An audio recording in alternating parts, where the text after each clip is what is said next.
Hello दोस्तों, आप एक क्वेश्चन देख लीजिए पहले। ये क्वेश्चन एक्चुअली एक BPSC assistant sanitary waste management का क्वेश्चन है जो सभी जगह गलत बताया जा रहा है। इसका आंसर लोग गलत प्रेडिक्ट कर रहे हैं। मतलब बहुत जगह वेबसाइट है सब पे या ऑनलाइन जो भी वेबसाइट है ऑनलाइन सभी जगह गलत दे रहे हैं। तो मैं इसको आपको एक्सप्लेन करने वाला हूँ बढ़िया से कि इसका आंसर कौन सा होगा। वैसे इससे पहले मैं अपने बारे में बता देता हूँ। I am graduate from Jadavpur university and post graduate IIT Kanpur. तो इसको देखते हैं, बताते हैं। इसमें क्वेश्चन ये बोल रहा है, क्वेश्चन आप लोग एक बार पढ़ लीजिए, उसके बाद हम बताते हैं। क्वेश्चन ये बोल रहे हैं कि आप एक स्टोन को लिफ्ट कर रहे हैं एज हाइट, और उतना ही एज हाइट आप स्लोपिंग रफ पे रोल करके ले जा रहे हैं, तो आपको किस में वर्क डन ज़्यादा पड़ेगा। तो सबसे पहले इसका कॉन्सेप्ट है कंजर्वेशन ऑफ एनर्जी का। इसमें सिंपल कुछ लगाना नहीं है, इसमें जस्ट कंजर्वेशन ऑफ एनर्जी सीखना है। बहुत लोग हमको बताया कि इसमें लॉ ऑफ मोशन लगेगा। आप लॉ ऑफ मोशन भी लगा सकते हैं कि लॉ ऑफ मोशन भी वैलिड होता है, कंजर्वेशन ऑफ एनर्जी भी वहाँ पे वैलिड होगा। तो कंजर्वेशन ऑफ एनर्जी आप लगाइएगा तो पोटेंशियल एनर्जी जो होता है, पोटेंशियल एनर्जी पार्ट इंडिपेंडेंट होता है, यानी कि आप कैसे भी करके ले जाएंगे। अगर हाइट एच है, एच हाइट पे अगर आप ले जा रहे हैं तो आपको वर्क डन जो हमेशा होगा पोटेंशियल एनर्जी इक्वल टू जो mgh ही होगा। चाहे आप जैसे एक स्टोन को यहाँ से ले गए ऐसे ऐसे करके यहाँ पे पहुँचाएं या डायरेक्ट ऐसे किए लिफ्ट किए, तो हाइट तो ये तो कंजर्वेशन ऑफ एनर्जी है, सिंपल कॉन्सेप्ट है जो हम लोग बचपन में 11th-12th में पढ़ाया जाता है।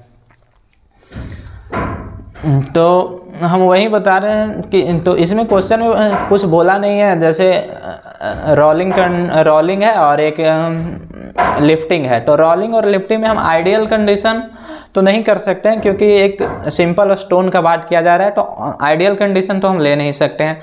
तो एक रियल कंडीशन लेते हैं। तो रियल कंडीशन भी अगर हम लेते हैं तो इसको लिफ्ट करने में तो कोई फ्रिक्शन फोर्स आपको लगेगा नहीं, जस्ट mgh ही लगेगा। लेकिन इसमें चांस है कि फ्रिक्शन लगे। लेकिन रोलिंग में क्या होता है, जब रोलिंग बोल दिया गया है तो इसमें प्योर रोलिंग होगा। तो प्योर रोलिंग के केस में वर्क डन बाय फ्रिक्शन 0 होता है। तो वर्क डन बाय अगर फ्रिक्शन 0 होगा तो यानी कि यहाँ हाइट एच लिफ्ट करने के लिए इसमें भी mgh ही आपको फोर्स लगेगा। तो mgh फोर्स नहीं, mgh टोटल एनर्जी होगा क्योंकि हाइट हम सेम ले जा रहे हैं। लेकिन इसमें फोर्स कम लगेगा, क्योंकि फोर्स कम इसलिए लगेगा क्योंकि इसमें mg साइन थीटा के अगेंस्ट हम इसको जो किसी से मतलब क्या बोलते हैं, स्ट्रिंग से टीरा जा रहा होगा या कुछ भी किया जा रहा होगा, या फिर हम इसको ले जा रहे हैं तो mg साइन थीटा के अगेंस्ट वर्क कर रहे हैं, तो mg साइन थीटा फोर्स हो गया। यानी कि यहाँ पे जो वर्क डन होगा आपका जो mg साइन थीटा,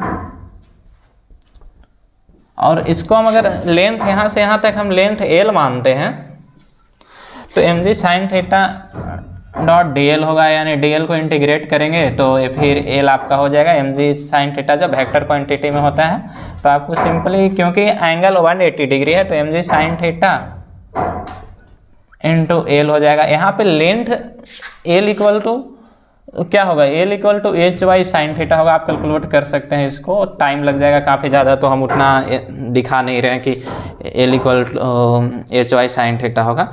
यहाँ पे mg sine theta always less than 1 होता है। यानी कि जब ऑलवेज लेस देन 1 यानी कि आपका जो फोर्स लग रहा है जो हमेशा mg से कम लग रहा है। इसमें क्या फोर्स लग रहा था, इसमें फोर्स mg लगेगा, mg के अगेंस्ट वर्क कर रहे हैं, इसमें mg साइन थीटा के अगेंस्ट वर्क कर रहे हैं। यानी कि फोर्स कम हुआ, यानी फोर्स कम हुआ और लेंथ बढ़ गया, लेंथ इंक्रीज कर गया। यानी कि हम जो वर्क कर रहे हैं force decreases and length increases. यानी कि हम जो वर्क इसमें कर रहे हैं जो स्लो कर रहे हैं क्योंकि फोर्स कम रहा है। यानी कि इजियर का मतलब ही होता है कि फोर्स कम लगाया जाए। जैसे हम कभी साइकिल चलाते हैं तो साइकिल में कभी हम बहुत स्पीड करते हैं, यानी कि उसमें फोर्स बहुत ज़्यादा लगाएं, पावर बहुत फास्ट दिए। पावर का मतलब रेट ऑफ वर्क डन होता है। तो उसी प्रकार यहाँ पे भी है, यानी कि इसमें फोर्स कमने के कारण रेट ऑफ डूइंग, जो यहाँ पे इस क्वेश्चन में ऑप्शन नंबर सी है, जो work done in both is same but the rate of doing work is less in rolling, यानी कि इसमें लेंथ इंक्रीज करने के बाद कारण फोर्स घटा है, यानी कि rate of doing work done less हो रहा है। आप इस पे फोकस कीजिएगा, ये बहुत इंपॉर्टेंट स्टेटमेंट है।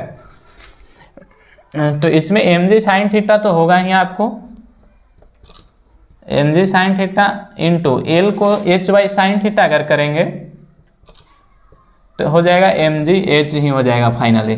तो वर्क डन तो दोनों में सेम हो रहा है, लेकिन इसमें फोर्स कम लगाया जा रहा है तो इजियर होगा, यानी कि रेट ऑफ डूइंग वर्क कम हो गया।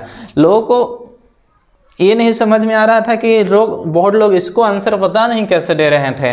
सेम हाइट के लिए लोग बहुत से हम सॉल्यूशन बहुत से ऑनलाइन पे देखे तो देख रहे हैं कि सेम हाइट के लिए लोग वर्क डन को मतलब इसमें वर्क जो कर रहे हैं जो लेस कर दे रहे हैं सेम हाइट के लिए। संभव है कभी कि आप सेम हाइट पे किसी को उठाओ और कैसे भी पार्ट से और वर्क लेस हो जाए, इट इज़ नॉट पॉसिबल, क्योंकि कंजर्वेशन ऑफ एनर्जी फेल कर जाएगा अगर आप ऐसा कर दीजिएगा तो कि सेम मास के दो स्टोन को ये साइड पे ले गए और पोटेंशियल एनर्जी दोनों में difference, it is not possible. So उम्मीद करता हूँ कि आप लोग सब समझ गए होंगे बढ़िया से। तो इसका ऑप्शन हम कन्फर्म हम बोलते हैं ये होगा, अगर बीपीएससी सॉरी डी नहीं, इसका ऑप्शन कन्फर्म होगा कि इसका ऑप्शन सी होगा। अगर बीपीएससी ऐसा नहीं करता है तो उस पर क्लेम किया जाएगा फिर। चलिए, थैंक यू।